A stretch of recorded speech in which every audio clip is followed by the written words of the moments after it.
स्वागत है। आज हम एक बहुत ही दिलचस्प से विषय पे बात कर रहे हैं।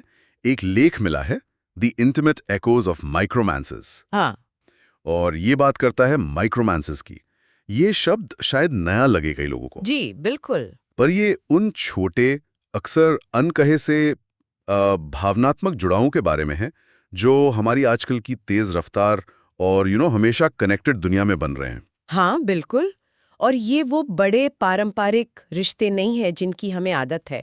ये तो जैसे लेख कहता है, अंतरंगता की हल्की गूंज जैसे हैं, छोटे छोटे पल। हाँ, अंतरंगता की गूंज, अच्छा फ्रेज है। जी, ये डिजिटल स्पेस में या फिर जिंदगी के दूसरे कोनों में चुपके से पनपते रहते हैं। तो चलिए इसे थोड़ा और समझते हैं। ये माइक्रोमैन्स असल में दिखते कैसे हैं?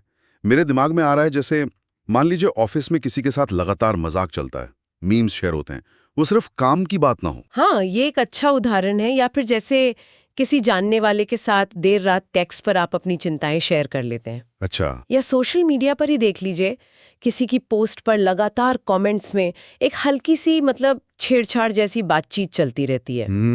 खास बात यह है कि इनमें ना एक लगातार, भले ही वो कहा ना गया हो, एक भावनात्मक निवेश होता है और एक खास किस्म की आपसी समझ बन जाती है।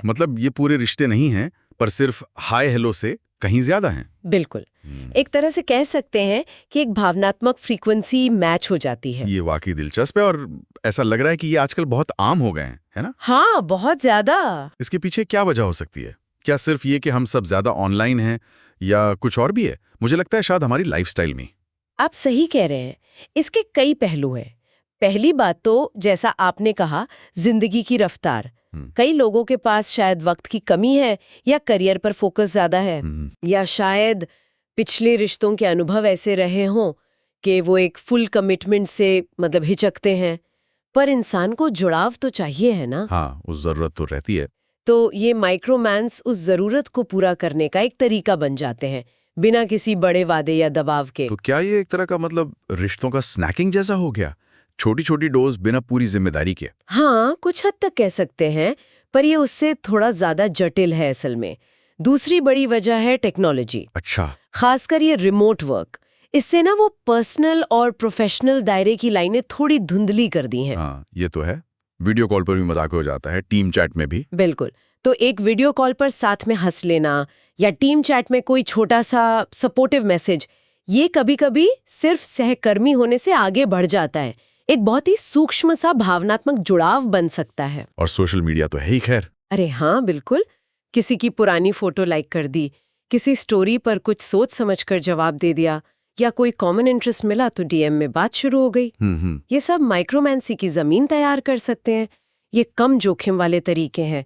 लोग अकेलापन कम महसूस करते हैं, उन्हें लगता है कोई समझ रहा है, और वो पारंपरिक रिश्ते का जो दबाव होता है वो भी नहीं। लेकिन इसी अनकहेपन और कम जोखिम में ही शायद कुछ मुश्किलें भी होंगी। अगर सीमाएं तय नहीं हैं तो कंफ्यूजन तो होगा ही, है ना? बिल्कुल बिल्कुल। सबसे बड़ी चुनौती ही इनकी अस्पष्टता है। कोई साफ परिभाषा नहीं, कोई नियम नहीं, तो इससे भ्रम पैदा होता है, अनकही उम्मीदें जग जाती हैं। हाँ। हो सकता है एक व्यक्ति के लिए ये सिर्फ एक मजेदार दोस्ताना सी बातचीत हो, और दूसरा उसे कुछ और समझ बैठे। जी, शायद एक रोमांटिक शुरुआत। और जब सामने वाले का इरादा वो ना हो, तो जाहिर है निराशा होती है, क्योंकि बात कभी खुलकर हुई ही नहीं। और क्योंकि ये अक्सर डिजिटल होते हैं, तो क्या वो डिजिटल साइलेंस, जवाब ना मिलना या अचानक बातचीत बंद हो जाना, ये ज्यादा चुभता है, क्योंकि कनेक्शन का आधार ही इतना नाजुक और अनकहा सा है। आपने बहुत सही मुद्दा उठाया। हाँ, डिजिटल आदतों में अचानक बदलाव, जैसे मैसेज सीन हो गया पर जवाब नहीं आया, या बातचीत एकदम बंद हो गई, ये बहुत ज्यादा तकलीफ दे सकता है। जब कोई स्पष्टता ही नहीं है रिश्ते में, तो ये चुप्पी बहुत भारी लगती है। आप समझ ही नहीं पाते कि आखिर हुआ क्या। ये अस्पष्टता रिश्तों को बहुत नाजुक बना देती है। तो ये सब समझने के बाद इन माइक्रोमैन्स की बड़ी तस्वीर क्या बनती है? इनका महत्व क्या है हमारी आजकल की जिंदगी में? क्या ये बस एक ट्रेंड है जो चला जाएगा? मेरे ख्याल से तो ये सिर्फ एक ट्रेंड नहीं है। ये इस बात का एक गहरा सबूत है कि इंसान हमेशा, हर हाल में जुड़ाव चाहता है, चाहे दुनिया कितनी भी बड़ी लगे या अलग थलग महसूस कराए।